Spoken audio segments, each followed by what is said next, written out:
Olá, meu nome é Sérgio Ren, eu sou do Marketing Fornets e nessa apresentação você vai conhecer as vendas SPIN, perguntas que vendem caro. Eu resolvi fazer essa apresentação depois que eu vi uma dica do Eban Pagan, um guru de marketing gringo que eu sigo há algum tempo, e tudo que ele diz ou ensina eu sempre fico atento. E ele falou sobre este livro do Neil Rackham, Spin Selling, construindo relacionamento de alto valor para seus clientes. Eu comprei esse livro e fiquei maravilhado com as lições que tem aqui, e eu vou fazer agora um breve resumo e compartilhar com você. Basicamente, uma das ideias desse livro é que as vendas simples possuem técnicas que não necessariamente são aplicáveis a vendas de alto valor. O Neil Rackham tem uma empresa de pesquisa que era contratada por grandes empresas para poder validar os métodos de vendas que eles estavam utilizando e de repente fazer melhorias nos seus processos. Só que eles acreditavam que as técnicas usadas nas vendas simples, vendas de baixo valor, eram aplicáveis a vendas de altíssimos valores. E na prática, vocês vão ver que a conclusão do Neil Rackham, sua equipe, é que a coisa não funciona bem assim. Bom, numa venda simples, normalmente você passa por uma abertura, como toda venda, há uma investigação de necessidades, ou seja, você vai tentar descobrir o que a pessoa está precisando, você oferece os benefícios da sua solução, maneja as objeções, a pessoa pode dizer que está caro, ou que vai ser difícil consumir, ou que ela não tem tempo, você vai tentar tratar, e vai utilizar algumas técnicas de fechamento para fazer a venda acontecer. Um fechamento é qualquer coisa que coloca o cliente diante de algum tipo de compromisso. Por exemplo, técnicas comuns de fechamento que a gente vê por aí. Bloco do pedido. Você, antes mesmo da pessoa já se comprometer com a venda, você vai começando a fazer perguntas e anotando as respostas em um formulário de pedido. O comprador se sente pressionado a fechar aquela venda. Intimidante, né? O preço vai subir amanhã, tem que ser agora. As lojas de departamento às vezes fazem isso, às vezes propaganda na televisão falam sobre isso, preços com 50% de desconto só até sábado, esse é o intimidante.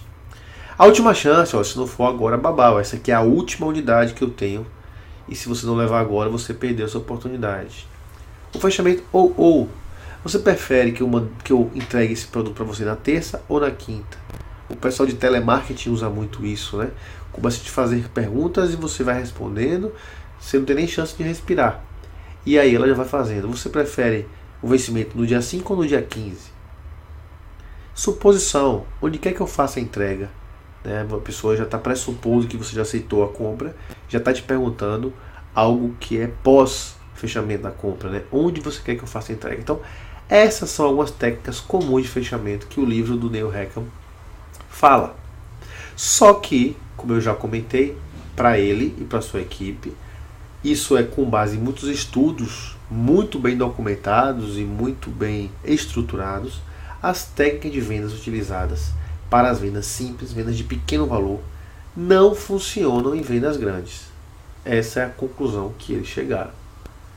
E agora, vamos falar um pouco sobre o que existe de diferente das vendas grandes para as vendas de pequeno valor. Primeira coisa, a duração do ciclo de vendas. Às vezes você pode durar meses.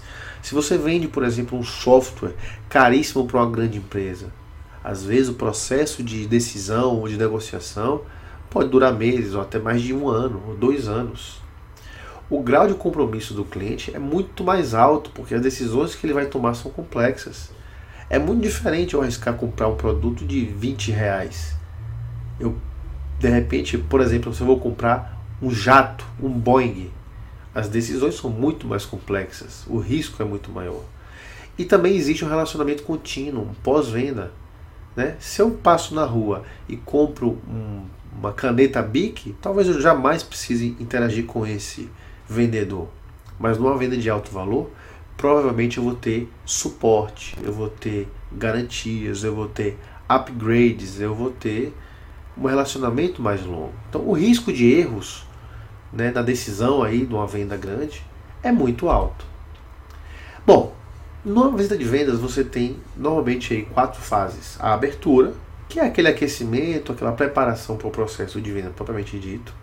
Uma investigação de necessidades, ou você vai passar por um processo de descoberta, né? O vendedor vai tentar descobrir de fato o que está acontecendo na vida daquele potencial cliente. Você vai demonstrar a sua capacidade de resolver aquele problema, obviamente aí falando dos seus produtos e serviços, e você vai tentar obter um compromisso, né? Obter um avanço, porque a gente sabe que numa venda grande, necessariamente você não vai conseguir, na primeira visita, conseguir um cheque assinado. A coisa não funciona normalmente assim. Quais são os resultados possíveis de uma visita? Na visão deles são 4. Primeiro, um pedido. É o que você quer. Um compromisso firme de comprar. Você quer uma assinatura aí que o pedido existiu. Tem os avanços, né? Alguma coisa acontece que leva alguma coisa acontece na visita, ou logo após a visita, que vai levar, que vai se aproximar-se de uma venda ou de uma decisão. As continuações são um pouco mais suaves do que os avanços, porque nas continuações você não recebeu não, mas também não tem uma ação acordada. Por exemplo, no avanço você pode ter falado com um cara da parte de, sei lá, de recursos humanos, e depois você vai precisar falar com uma pessoa técnica da área que vai realmente utilizar os serviços, por exemplo. E você tem também as recusas, né? Quando não há possibilidade de negócio. Então são 4 esses passos. Na visão do Neil Rackham, o sucesso nas vendas simples é o pedido, né? Você tem basicamente uma chance de vender, vendeu ou não vendeu. Nas vendas maiores, o pedido é sucesso e o avanço também é um sucesso. A recusa, em qualquer cenário, é um fracasso. Mas a continuação, aquilo que você não recebeu não, mas também não tem nenhum compromisso firme que direcione, né, que vai em direção da venda, a continuação também é um fracasso. Olha que interessante. Então, em vendas maiores você precisa, a cada visita, conseguir, se não um pedido, pelo menos um avanço. E aí, é importante então, quando um vendedor vai ao seu cliente, né, para uma visita, ao seu potencial cliente para uma visita, ele tem que definir claramente o objetivo daquela visita e se planejar para ela. Procurar avanços, não apenas continuações. E aí é que vem a grande sacada do livro, né? Eu, que não sou naturalmente um exímio vendedor, eu estou aprendendo, lendo e aplicando, experimentando algumas técnicas, eu achava que você tinha que ir para uma venda preparando muito bem o que você ia dizer. E aí, neste livro, eu entendi que principalmente para as vendas grandes, muito mais importante do que o que você vai dizer é o que você vai perguntar. E aí é o que ele vai dizer que vai determinar o sucesso ou o fracasso do seu processo de venda. Então, o Neil Rackham diz o seguinte: tem algumas perguntas que você pode fazer, existe uma sequência interessante, muito bem orquestrada que você pode usar, e essas perguntas ele chama de perguntas SPIN. SPIN vem da sigla, é uma sigla para situação, problema, implicação e necessidade de solução. Você vai fazer perguntas de situação para descobrir fatos e antecedentes, para descobrir o status atual do seu potencial cliente. Você vai fazer perguntas para descobrir qual é o problema que ele está enfrentando hoje, as suas dificuldades e insatisfações. Você vai fazer perguntas para identificar a implicação da não resolução daqueles problemas, quais são os efeitos ou consequências dos problemas que ele vem enfrentando, né? E você vai fazer perguntas para questionar o valor ou a real necessidade de uma solução, a real necessidade de resolver aquele determinado problema. Vamos ver como é que isso funciona. Primeiro, é importante a gente diferenciar de necessidades implícitas e necessidades explícitas. As necessidades implícitas são declarações feitas pelo seu cliente de problemas, de dificuldades ou de insatisfações. Exemplo: o nosso atual sistema não é capaz de lidar com o volume de dados. Eu estou um pouco descontente com o índice de desperdício da nossa unidade.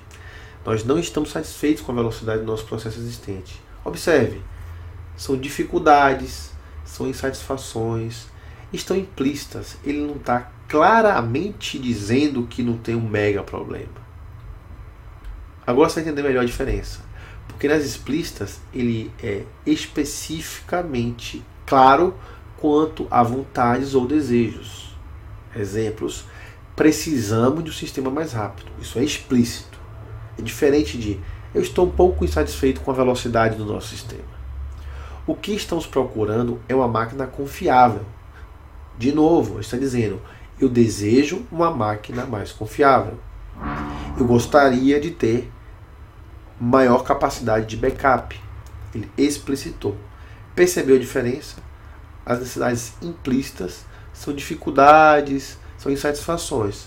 As necessidades explícitas são vontades ou desejos muito claros.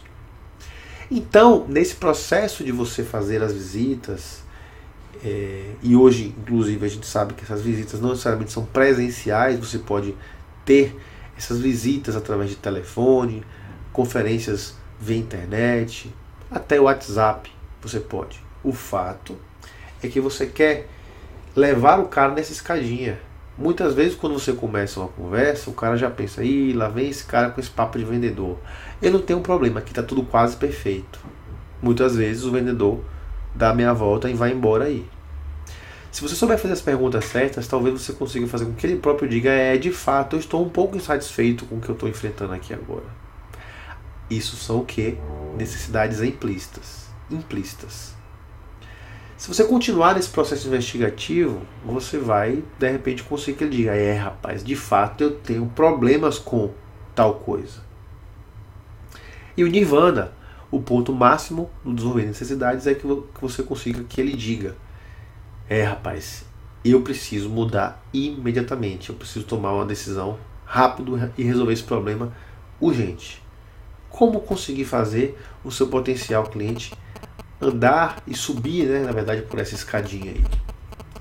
Bom, nas vendas pequenas, a coisa é mais simplificada. O vendedor usa as perguntas de situação para estabelecer informações básicas que vão levar a perguntas de problema, sobre dificuldades e satisfações, para descobrir necessidades implícitas. Você vai tentar saber quais são os problemas que o seu produto pode resolver, que pode ser solucionado pela sua oferta de soluções e de capacidades, mostrando como você pode atender as necessidades implícitas. Então observe, nas vendas pequenas, você não necessariamente precisa com que ele chegue a deixar as suas necessidades totalmente explícitas. É claro, se ele deixar, melhor ainda, mais fácil vai ser você fechar uma venda. Na cabeça do seu potencial comprador, ele tem uma equação de valor. Ele tem esse ponteirinho entre o comprar e o não comprar. Se a gravidade do problema ficar pesada o suficiente, o seu ponteirinho vai mover-se para o lado esquerdo e ele vai decidir pela compra. Se ele perceber que o custo da solução está mais pesado do que o problema, ele vai tender para não comprar. E o seu processo todo de vendas deve levá-lo nessa equação de valor. Pois bem, aqui tem um exemplo hipotético.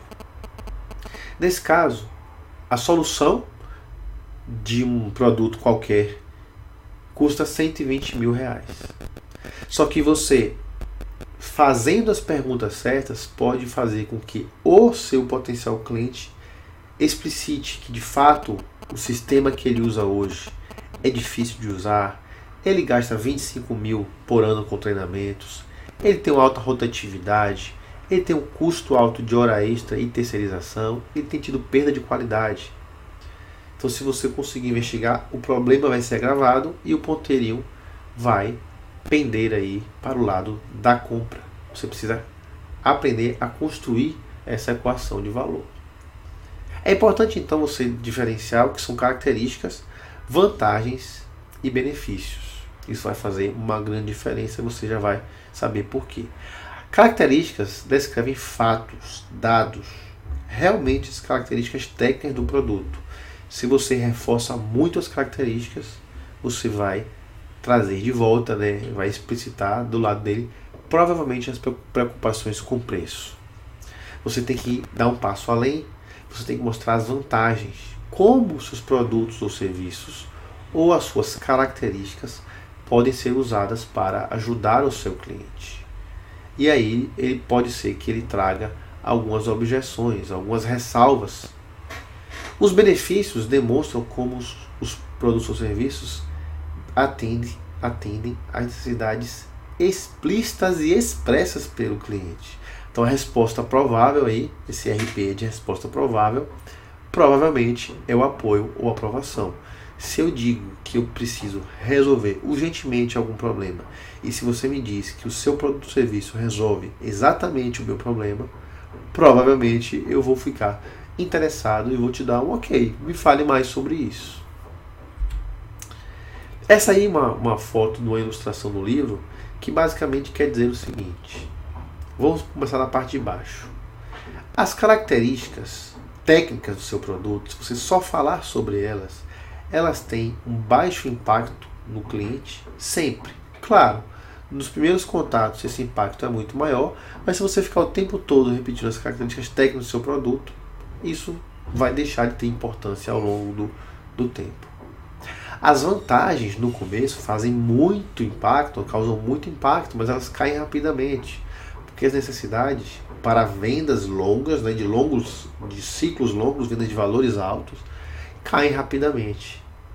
Você tem que realmente focar nos benefícios, na transformação, na resolução das necessidades explícitas do cliente. Falar sobre benefícios, demonstrar como o seu produto pode beneficiar o seu cliente, isso tem um alto impacto sempre, desde o início dos seus contatos até os contatos mais próximos do fechamento do pedido. Então, como funciona mais ou menos essa lógica das perguntas SPIN? Obviamente que você vai, em cada visita, passar um pouco por cada uma delas. Eventualmente, a cada visita você vai focar mais em algum dos 4 tipos de pergunta. Mas, basicamente, o vendedor usa perguntas de situação para estabelecer um contexto, que leve a perguntas de problema, de modo que o comprador revele as suas necessidades implícitas, que você vai desenvolver essas necessidades implícitas por perguntas de implicação, que vão fazer o comprador sentir um problema de modo mais claro, mais agudo, levando ele à necessidade de solução, de modo que ele declare sim as suas necessidades explícitas, permitindo que o vendedor declare os benefícios que estão bastante relacionados aos sucessos em vendas. Vamos a alguns exemplos aqui. Por exemplo, na situação, qual é a sua posição? É você que toma decisões de compra? Qual é o seu volume anual de vendas? Seu negócio está crescendo ou diminuindo? Quantas pessoas você emprega? Que equipamento você está usando atualmente? Ele é seu? Ele é alugado? Quantas pessoas utilizam o seu equipamento? Então você está conhecendo a situação atual da pessoa. Você está satisfeito com o seu equipamento atual? Ou seja, você já está começando a perguntar se ele tem problemas. Quais são as desvantagens de lidar com o seu sistema atual? Não é difícil processar os picos de carga do seu sistema atual? A sua máquina atual é confiável? Então, o cara vai dizer, não, cara, eu realmente estou um pouco insatisfeito, o meu sistema atual está lento, o pessoal de manutenção tem sido muito devagar nas resoluções das nossas questões, os meus funcionários têm tido dificuldade de operar e quando eu troco funcionários eu preciso gastar com treinamento, nos picos do meu sistema anda caindo. Aqui é um exemplo de um sistema de tecnologia, mas você entendeu que essa lógica pode ser usada para qualquer tipo de produto ou serviço. Então, você aí conseguiu, com as perguntas de problema, identificar quais são as necessidades implícitas do seu potencial cliente. Aí, você vai agora tentar entender qual a implicação da não resolução desses problemas. Exemplo de perguntas que você pode fazer. Que efeito essa dificuldade de uso tem na sua produção? Peraí, se você só tem 3 pessoas que podem usar equipamento, isso não gera gargalos no seu trabalho? Você não fica dependente de muito pouca gente? De fato, cara. Quando um deles falta ou tira férias, eu realmente tenho um problema sério. Então você vai começar a aumentar o problema na própria cabeça do cliente, usando isso de uma forma ética. Na verdade, ele próprio vai fazer vai tomar as conclusões a partir das suas perguntas. A dificuldade de usar as máquinas pode estar levando a um problema de rotatividade com os operadores que você treinou. O cara vai talvez nunca ter pensado sobre isso, sobre a relação entre o índice de rotatividade e a dificuldade de uso do sistema. Então você vai ajudá-lo a entender melhor a sua própria realidade. O que essa rotatividade significa em termos de custo de treinamento? Vamos supor que ele entenda que essa rotatividade causa para ele um custo que envolva contratação, de novas pessoas, treinamento, pagamento de horas extras, na ordem de R$80 mil. E nunca tinha feito esse cálculo. Se o seu produto, custa R$120 mil e eu posso pagar em 5 anos e o novo sistema vai reduzir, por exemplo, o custo de manutenção em R$10 mil por mês, basicamente você está pagando o investimento, né, do novo produto em 1 ano, numa conta burra, numa conta simplificada, né, em 12 vezes de 10 mil ele pagou o investimento, fora a economia, ele vai reduzir o custo dele de rotatividade e de hora extra de 80 mil, vai reduzir para 20 mil, por exemplo. Então em 1 ano, o ganho dele com o novo sistema pode se tornar superior a R$80 mil, né? Então, enfim, você entendeu aí a lógica. Eu não sei se eu fiz a conta certa, mas você entendeu a lógica. Legal? Até que você chegue à necessidade de solução. É importante para você resolver esse problema? Por que você acha essa solução tão útil? Alguma forma de poder ajudá-lo assim que ele disser que sim, que é importante resolver o problema, que achar que a solução é útil, aí você vem com a demonstração da sua capacidade de resolver o problema. Vou voltar aqui para perguntas SPIN. Legal? Só para fazer uma revisão. Então você usou as perguntas de situação no início para estabelecer um contexto que leva às perguntas de problema. O comprador vai revelar as suas necessidades implícitas. Você vai desenvolver essas necessidades implícitas com perguntas de implicação. Ele vai sentir o problema mais claro, mais agudo. Você vai levá-lo então à necessidade de solução. E aí, assim que declarar o que ele realmente está precisando urgentemente, você vai declarar mostrando os benefícios e mostrando a sua capacidade de resolver o problema. Ok? Um exemplo clássico disso, de questão de você ressaltar os benefícios ao invés de focar nas características, é, por exemplo, o ar-condicionado de um carro. Se você for falar só de quantos graus ele gela, em quantos segundos ele gela seu carro, ou do preço que vai custar, ou da necessidade de manutenção que ele vai ter, talvez você não consiga convencer o seu cliente que ele precisa. Hoje, todos os carros têm ar-condicionado praticamente, mas se você andar aí uns 10 anos para trás, a gente ainda tomava uma decisão se queria ou não comprar um carro com ar-condicionado, porque era muito mais caro. Mas se você coloca aquilo como as vantagens, olha a vantagem que você vai ter, você vai entrar no seu carro e rapidamente você vai se sentir melhor, vai se sentir mais confortável no seu carro. Se você pegar uma pessoa importante para dar uma carona, você não vai passar vergonha, você vai estar mais seguro. Poxa, são vantagens, né? E os benefícios, poxa, você com um carro desse de maior porte, com ar-condicionado, você vai poder se arrumar melhor, você vai poder se apresentar melhor na sua empresa, não vai chegar suado, não vai chegar todo amarrotado, você pode inclusive galgar novas posições na sua empresa, né?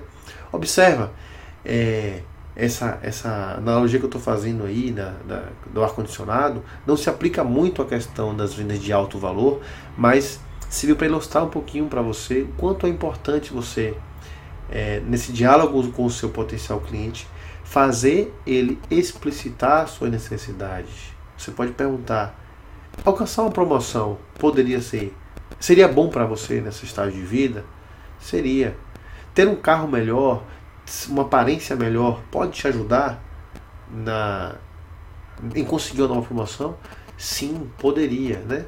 Então que tal você, ao invés de pegar esse carro popular sem ar-condicionado, pagar um pouquinho mais em prestações suaves aí, eu vou te conseguir uns juros muito baixos para que você consiga um carro de melhor status, que você possa dar uma carona para o seu chefe, se portar melhor nas suas reuniões, impressionar os seus clientes quando você for visitá-los na rua, ok? Então, esse diálogo é importante, mas muito mais importante do que você apenas falar tudo aquilo que o seu produto tem ou o seu produto faz, é você saber fazer as perguntas e escutar aquilo que o seu potencial cliente tem a dizer. Se você souber encadear essas perguntas da forma correta, a sua chance de obter avanços nas suas visitas é grande e a sua chance de aumentar o fechamento dos pedidos também vai ser bastante grande. Isso é só um breve resumo, o livro é bastante completo, vale a pena ler, eu vou deixar o link aí embaixo desse vídeo, e se você quiser fazer esse investimento no livro, vale muito a pena. Eu apliquei algumas dessas técnicas com sucesso em vendas de mais alto valor. Pessoas que leram o livro ou que assistiram essa minha apresentação, que tentaram utilizar algumas dessas perguntas no fechamento, por exemplo, de consultorias, tiveram também sucesso. Então, fica a dica: Spin Selling, o livro do Neil Rackham, as perguntas que vendem produtos e serviços de alto valor. Spin, as perguntas que vendem caro. Um forte abraço, até a próxima. Tchau, tchau.